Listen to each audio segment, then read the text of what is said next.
23 বছর বয়সী এক তরুণ আরিয়ান রেড্ডি নিজের স্বপ্ন পূরণে পাড়ি জমিয়েছিলেন দূর যুক্তরাষ্ট্রে।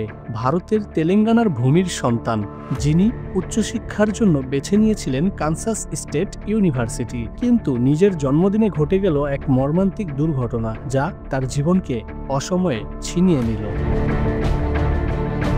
13 নভেম্বর আরিয়ানের জন্মদিন।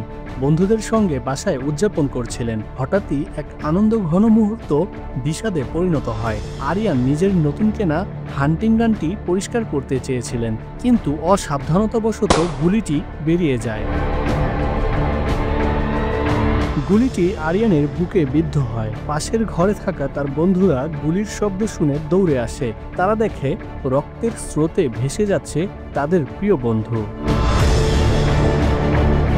তৎক্ষণাৎ তাকে কাছের হাসপাতালে নিয়ে যাওয়া হয়, কিন্তু সব চেষ্টা ব্যর্থ হয়। চিকিৎসকরা তাকে মৃত ঘোষণা করেন। তেলেঙ্গানার ভূমি থেকে আসা এই তরুণের পরিবারের জন্য এই ঘটনা শোকের সাগরে নিমজ্জিত করে। তার পরিবারের মতে আরিয়ান ছিলেন পরিবার এবং এলাকার গর্ব। তার মরদেহ আজ রাতে নিজ শহরে নিয়ে যাওয়া হবে। এই মর্মান্তিক ঘটনা আমাদের স্মরণ করিয়ে দেয় জীবনটা কতটা অনিশ্চিত। এক মুহূর্তের অসাবধানতা কিভাবে এক জীবনকে চিরতরে নিভিয়ে দিতে পারে। আমরা আরিয়ানের পরিবার ও বন্ধুদের প্রতি গভীর সমবেদনা জানাচ্ছি।